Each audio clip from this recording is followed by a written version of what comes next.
أستغفر الله العظيم الذي لا إله إلا هو الحي القيوم وأتوب إليه. أستغفر الله العظيم الذي لا إله إلا هو الحي القيوم وأتوب إليه. أستغفر الله العظيم الذي لا إله إلا هو الحي القيوم وأتوب إليه. أستغفر الله العظيم الذي لا إله إلا هو الحي القيوم وأتوب إليه. اللهم أنت ربي لا إله إلا أنت خلقتني وأنا عبدك وأنا على عهدك ووعدك ما استطعت. أعوذ بك من شر ما صنعت. أبوء لك بنعمتك علي وأبوء بذنبي فاغفر لي فإنه لا يغفر الذنوب إلا أنت. اللهم صل على سيدنا محمد وعلى آل سيدنا محمد كما صليت على سيدنا إبراهيم وعلى آل سيدنا إبراهيم وبارك على سيدنا محمد وعلى آل سيدنا محمد كما باركت على سيدنا إبراهيم وعلى آل سيدنا إبراهيم في العالمين إنك حميد مجيد. اللهم أنت ربي لا إله إلا أنت خلقتني وأنا عبدك وأنا على عهدك ووعدك ما استطعت. أعوذ بك من شر ما صنعت. أبوء لك بنعمتك علي وأبوء بذنبي فاغفر لي فإنه لا يغفر الذنوب إلا أنت. Assalamualaikum warahmatullahi wabarakatuh. Kita mulakan pertemuan pada pagi ini dengan sama-sama membaca Ummul Kitab Al-Fatihah. A'udzu billahi minasy syaithanir rajim. Bismillahirrahmanirrahim. Alhamdulillahi rabbil alamin arrahmanir rahim maliki yaumiddin. إياك نعبد وإياك نستعين اهدنا الصراط المستقيم صراط الذين أنعمت عليهم غير المغضوب عليهم ولا الضالين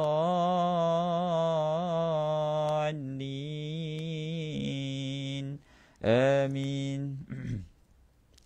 إن الحمد لله نحمده ونستعينه ونستهديه ونستغفره ونعوذ بالله من شرور أنفسنا ومن سيئات أعمالنا من يهده الله فلا مضل له ومن يضلل فلا هادي له. أشهد أن لا إله إلا الله وحده لا شريك له وأشهد أن سيدنا محمدا عبده ورسوله. سبحانك لا علم لنا إلا ما علمتنا إنك أنت العليم الحكيم. قال رب اشرح لي صدري ويسر لي أمري واحلل عقدة من لساني يفقهوا قولي. Amin ya rabbal alamin. Sidang penonton, tuan-tuan puan yang dirahmati Allah Subhanahu wa taala sekalian. Pertama dan selamanya kita merafakkan syukur kepada Allah Subhanahu wa taala kerana diberikan peluang dan kesempatan untuk bertemu pada pagi pada hari ini 22 Syaban 1444 Hijrah. Mudah-mudahan Allah Subhanahu wa taala kurniakan kekuatan kepada kita untuk berada dalam ketaatan. Allahumma amin. Selawat dan salam ke atas junjungan Nabi kita Nabi Muhammad sallallahu alaihi wasallam. Allahumma salli ala sayyidina Muhammad wa ala alihi wa sahbihi wa baraka wasallam. Ahli keluarga baginda dan para sahabat, para tabi'in, tabi'in dan doa berpanjangan buat umat Islam yang berada di Syria, di Palestin, di Kashmir, di Xinjiang, di Yaman. Sesungguhnya Allah Ta'ala sayangkan mereka, maka Allah uji mereka. Dan Allah Subhanahu wa taala sayang seseorang itu, maka Allah hadirkan ujian. Ujian tanda Allah sayang.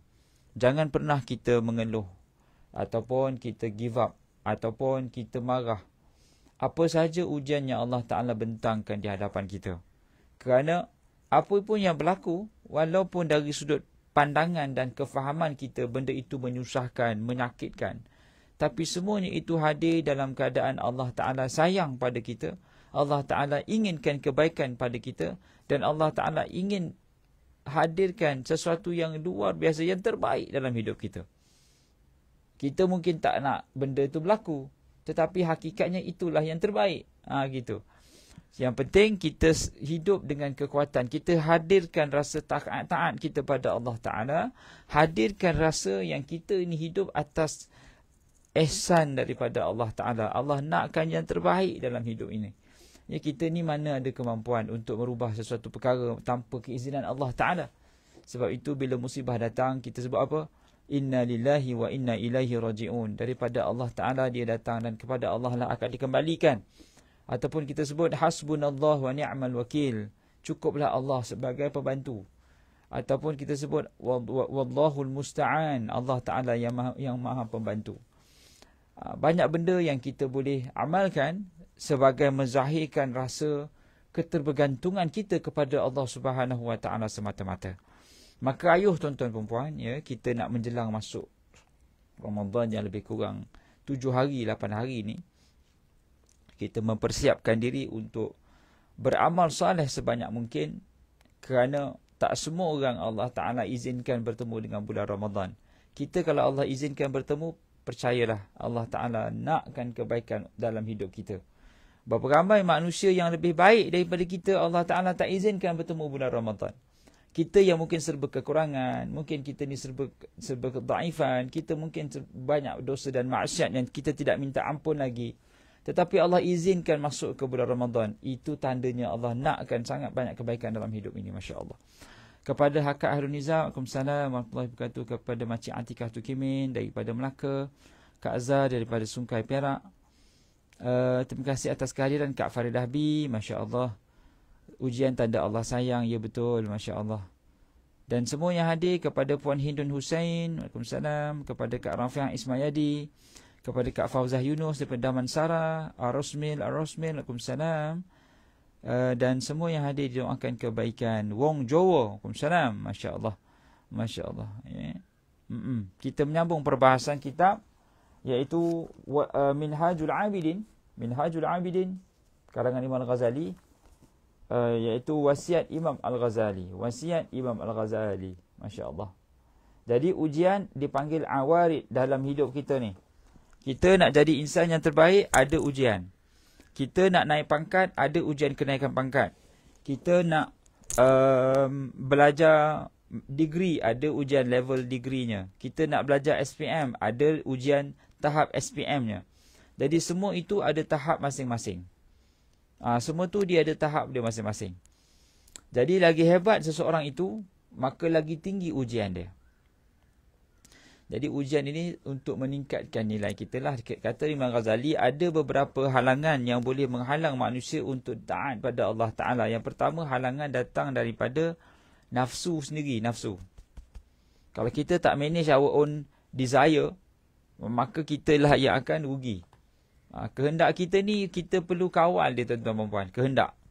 Tak semua benda yang kita nak tu kita akan dapat dan kita perlu dapat. Kan? Kalau kita ikut je kehendak nafsu, maka rugilah kita. Ya, mungkin kita panggil lesu lah. Kalau kita ikut nafsu, lesu. Ikut hati, mati. Ikut rasa, binasa. Habis tu nak ikut apa, Ustaz? Ikut syariat.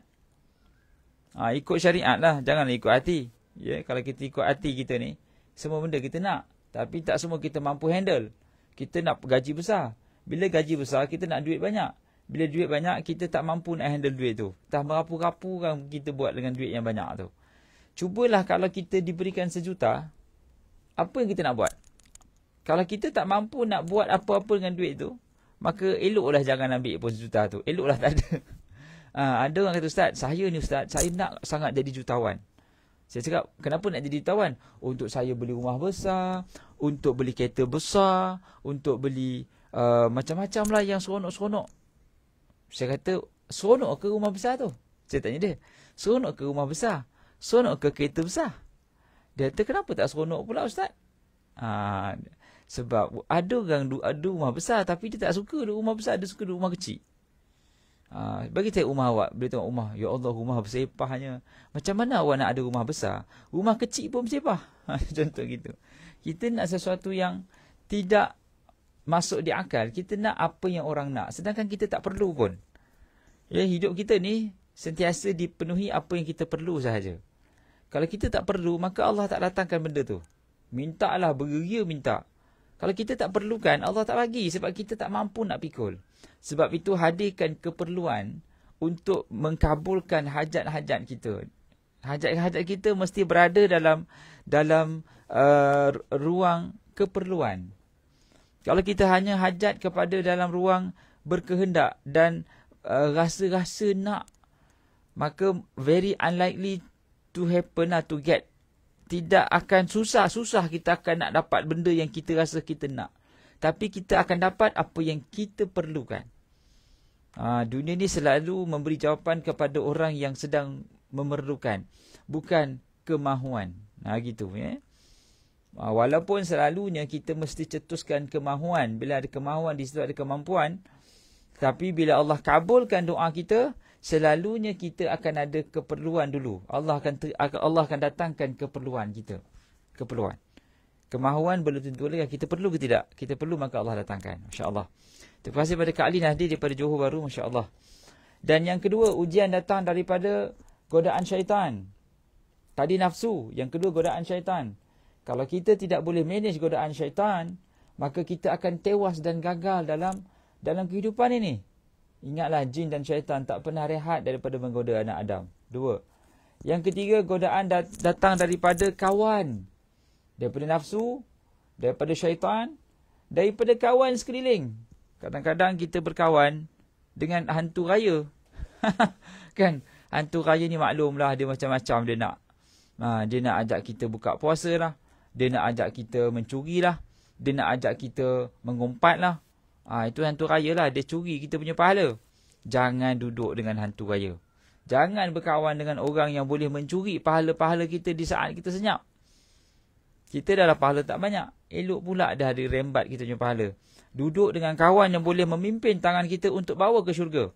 Duduk dengan kawan-kawan yang selalu taat pada Allah Ta'ala.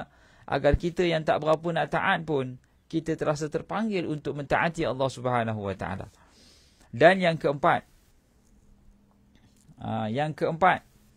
halangan datang daripada, Kak Zah dah tulis dah, halangan dari nafsu, godaan syaitan, halangan dari kawan-kawan, halangan dari apa lagi? Halangan daripada kejahilan kita. Pahala kena rembat. Habis ayat ni. Yalah Kak Zah, kita elok baik dia rembat kita punya pahala. Dia mengumpat, kita dengar je. Kamu ni jangan rembat aku punya pahala, boleh tak? Aku ni dah lah pahala sikit. Dah kamu cerita pasal aib orang lain, habis pahala aku kamu ambil.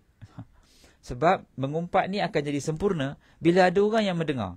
Cubalah kalau tak ada siapa mendengar, tak seronok langsung nak mengumpat. Baik. Jadi godaan yang keempat datang daripada kejahilan. Bila kita jahil, sebenarnya kitalah yang meletakkan batu halangan kepada pencapaian kualiti diri kita, amalan kita. Kalau kita kekal jahil. Jadi lepas pada ni jangan kekal kejahilan. Kita kena menuntut ilmu. Tuntut ilmu ni janganlah sampai kita rasa bila orang offer bahawa kita nak, kita kena sentiasa menuntut ilmu. Otak kita ni dia macam air dalam baldi lah. Ya, kalau air tu bertakung je, beku otak ni. Kita kena alihkan. Kita kena bubuh air baru. Kita kena bubuh sabun baru. Kita kena bubuh baldi baru pun boleh lah kita tukar.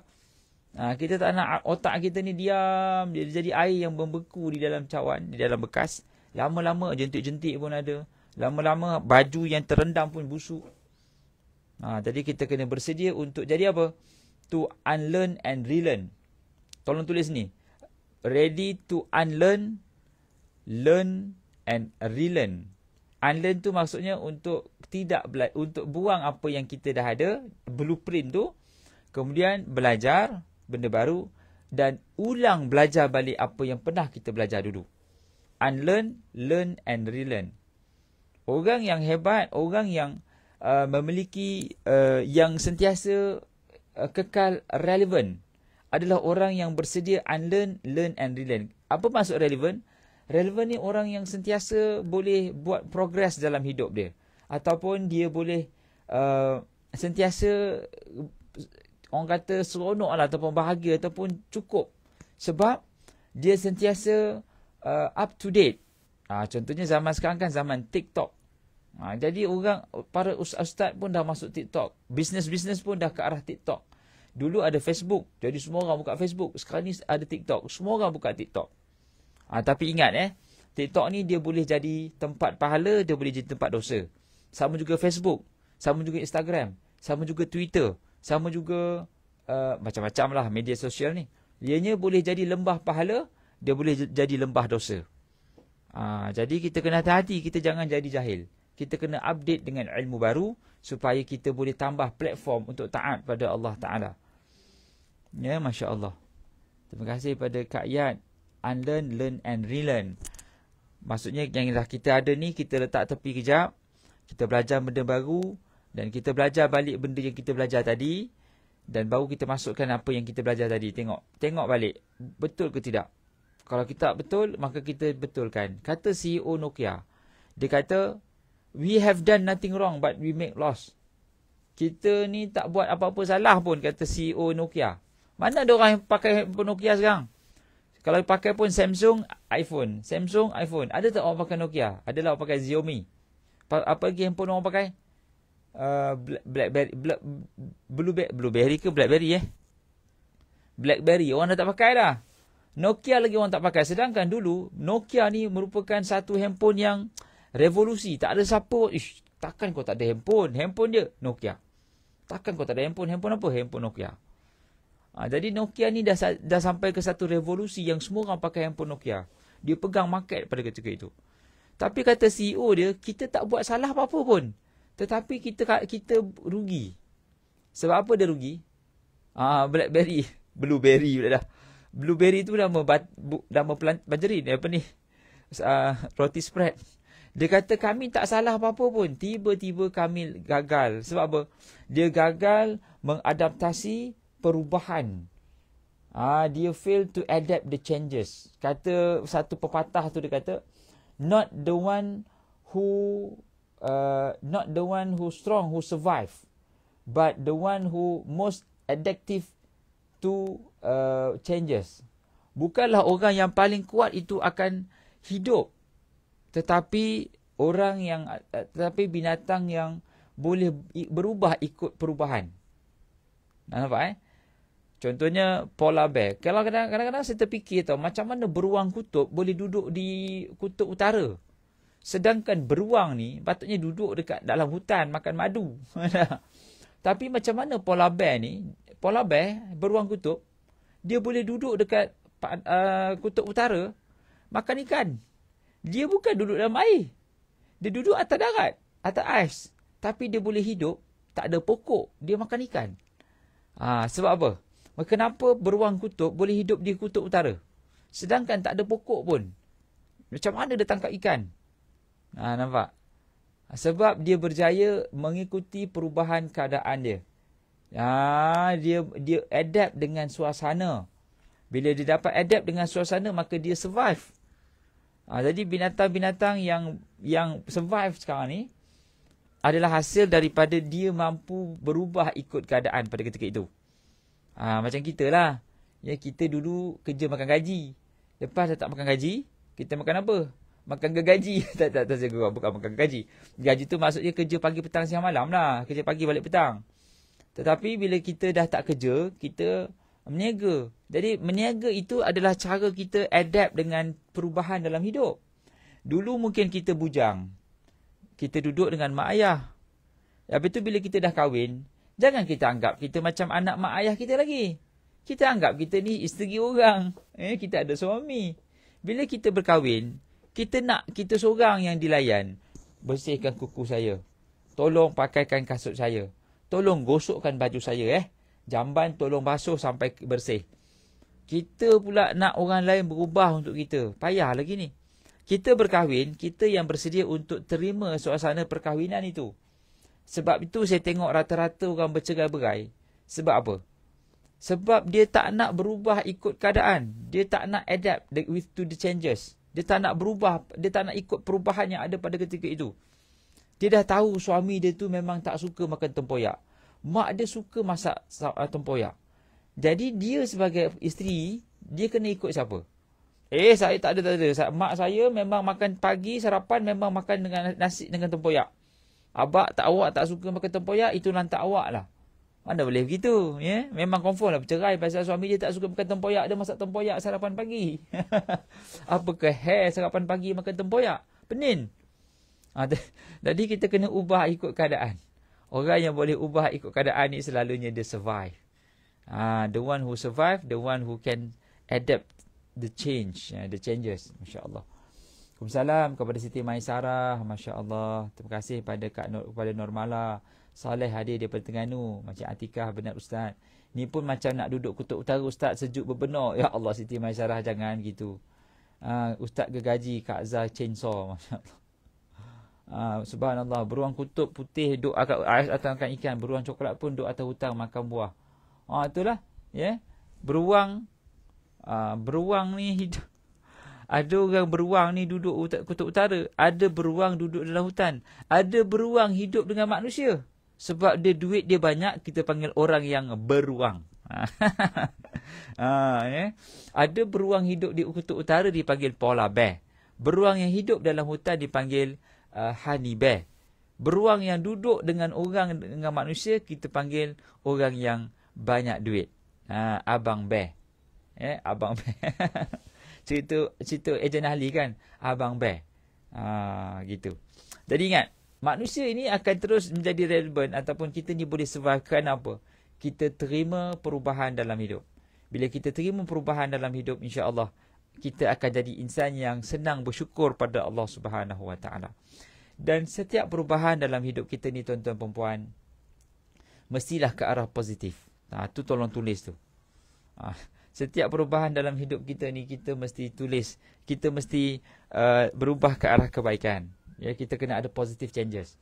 Kalau kita tidak berubah ke arah kebaikan, kita harapkan orang yang memberikan sesuatu positif. Sebenarnya tidak. Kita kena menjemput positivity. Kita kena ada certain quality dalam hidup yang membolehkan kita sentiasa maju ke depan. Kawan, macam bulan Ramadan baru ni, saya tengok ada satu posting kawan saya tu di Facebook.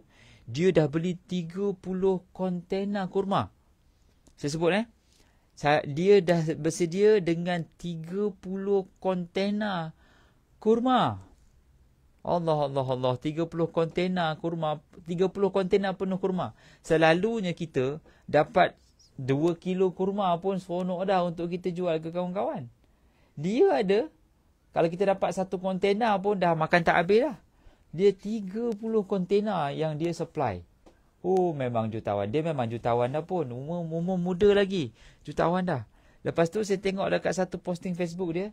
Dia nak jual, dia dah sampai 2,000 ekor lembu untuk dia promote pada bulan Hari Raya Haji nanti.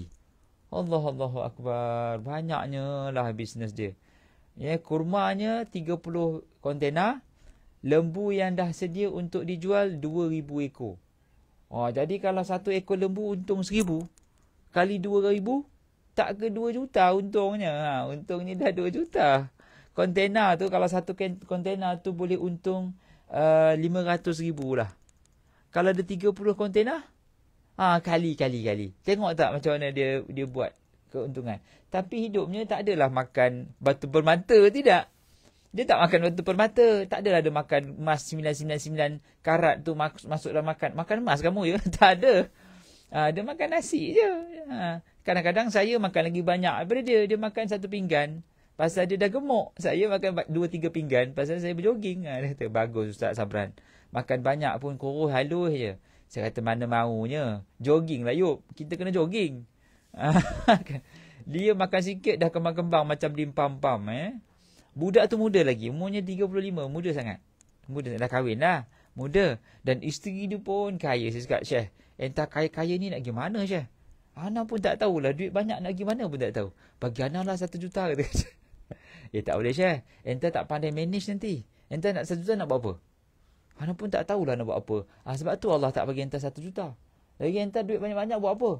Ana ni Syekh, ada rumah anak yatim, ada rumah ibu tunggal, ada rumah orang tua, ada sekolah anak yatim, ada tahfiz. Jadi ana nak kena ada duit banyak supaya diorang ni semua perlukan dana. Hai, kayanya lah kamu. Kaya dunia, kaya akhirat. Saya kata, nak macam mana Ustaz? Hidup kita ni kan satu perjuangan. Bila nak berehat, bila dalam kubur baru rehat. Selagi ada kerja, kita kerjalah untuk Allah. Allahu Akbar. Saya terduduk tahu bila dia cakap macam tu. Terduduk rapat ke lantai. Ya Allah, besarnya lah kamu ni, memang membeli syurga lah kamu ni.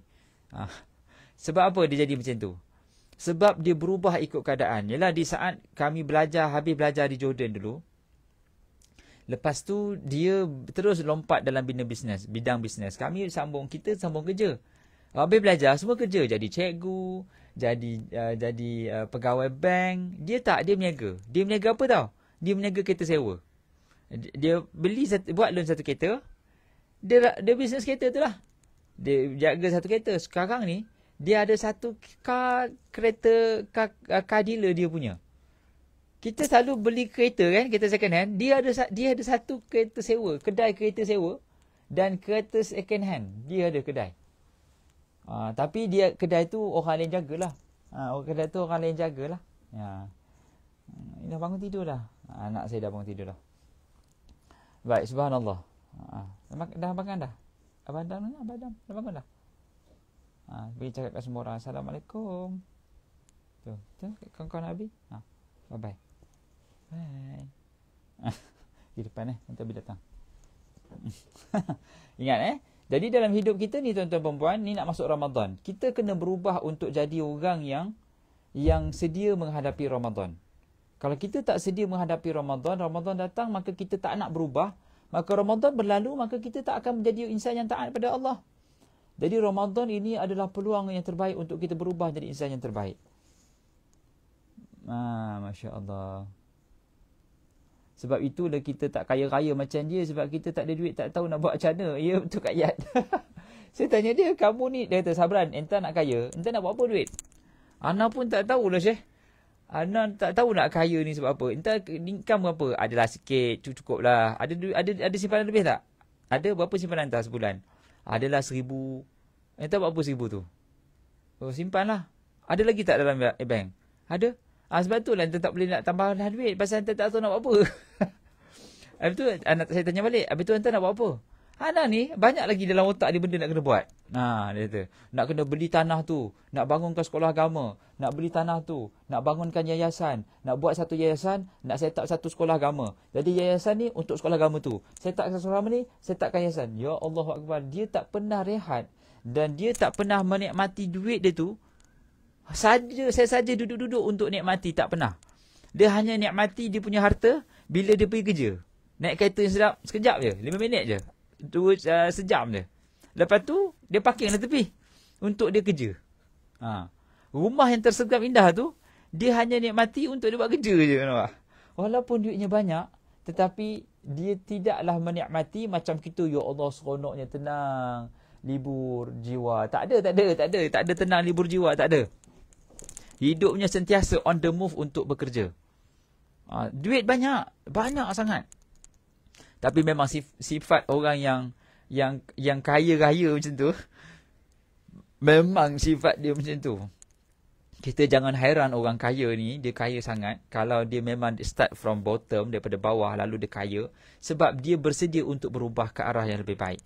Jadi itu orang. Kita ambil manfaat ceritanya, kita bila nak berubah jadi lebih baik.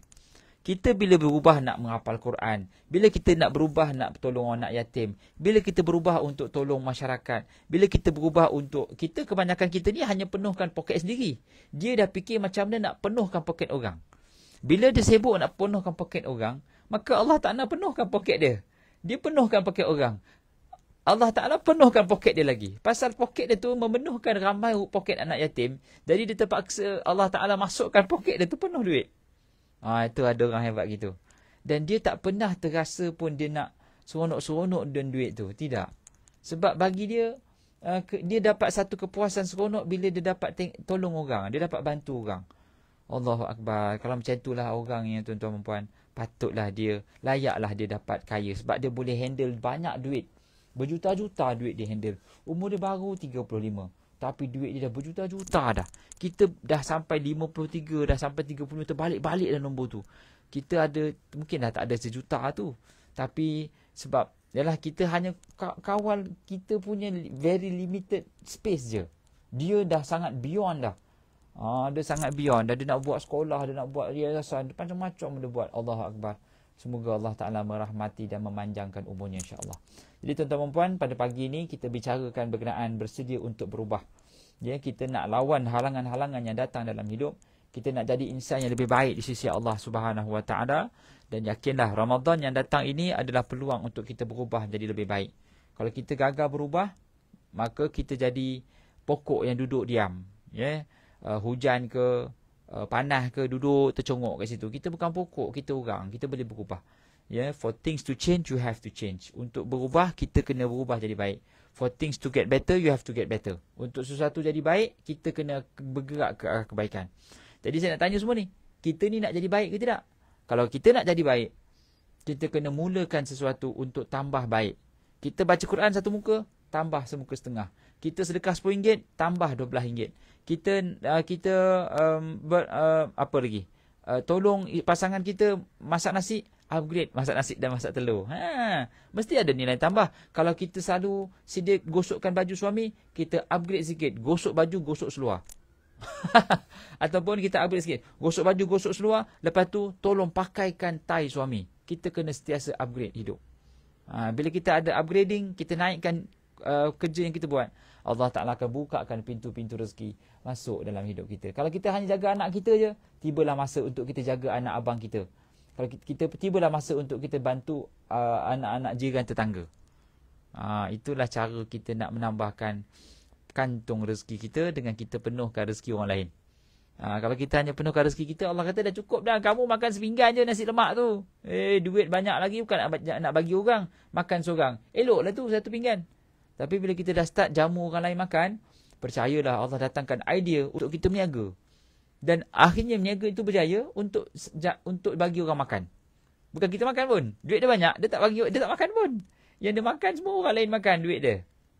Kita makan apa? Kita makan ala sikit je. Yang sikit je makan. Ya Allah Akbar. Jadi tuan-tuan puan, hingga kita berjumpa lagi, mewakili Barisan AJK Surau An-Nur Fasa 3A Bandar Serban Selatan, mengalu-alukan kedatangan tuan-tuan dan puan untuk sebarang sumbangan dana surau. Saya menyeru tuan-tuan dan puan, pagi ini siapa yang belum sedekah subuh, boleh sedekah pada 0501-2010-0530-38 Bank Islam. Terima kasih kepada semua yang hadir, kepada Siti Maisarah daripada Terengganu, kepada Makcik Atikah daripada Melaka, kepada Kak Liza Haji Hamdan, baru perasan. Masya Allah, kita nak simpan duit pun susah, duit macam air. Tiap-tiap bulan dapat gaji, bolehlah tampung family sikit, itu je mampu. Masya Allah. Macam Atikah, itulah yang terbaik. Siti Maisarah kata, gitu. Itulah yang terbaik Siti Maisarah. Biar duit kita tu habis pada kiraan orang lain. Suami dan pakai kasut boot je. Suami dah pencen tak pakai tie ustaz. Tak apa Kak Yat, kalau suami dah pencen, pakaikan kain pelekat dia. Itu besar pahala tu, pakaikan kain pelekat suami tu. Ya Allah Akbar. Dan semua yang hadir doakan kebaikan. Kak Salihah pun ada, insya-Allah hendak jadi yang terbaik dunia akhirat. Amin ya rabbal alamin. Terima kasih semua. Insya-Allah kita jumpa bila kita jumpa esok minggu depan di platform Surau An-Nur Fasa 3A Bandar Serban Selatan, dan ikuti surau. Jangan lupa tekan button like dan share video surau ini, sebab macam-macam lagi kuliah-kuliah online yang berlangsung di Surau An-Nur Fasa 3A Bandar Serban Selatan, insya-Allah. Jadi berjumpa lagi pada siri yang akan datang. Aku lumadza tasma'un. Aku qauli hadza wa astaghfirullahaladzim li wa lakum wa li jami'il muslimin wal muslimat fastaghfiruh. Wabillahi taufiq hidayah. Assalamualaikum warahmatullahi wabarakatuh. Nanti saya nak berkenalkan siapakah orang yang cakap ni, yang kaya ni. Boleh tengok dia dekat Facebook. Nanti saya share lah hari ni, saya share kat Facebook saya orang tu. Saya akan cerita pasal dia, insya-Allah. Saya pasang azam hari ni saya nak cerita pasal kebaikan dia je. Nanti kita boleh support sama-sama. Dia tak jauh pun, dekat je, kat ni 9 je orang dia. Baik, Assalamualaikum warahmatullahi wabarakatuh.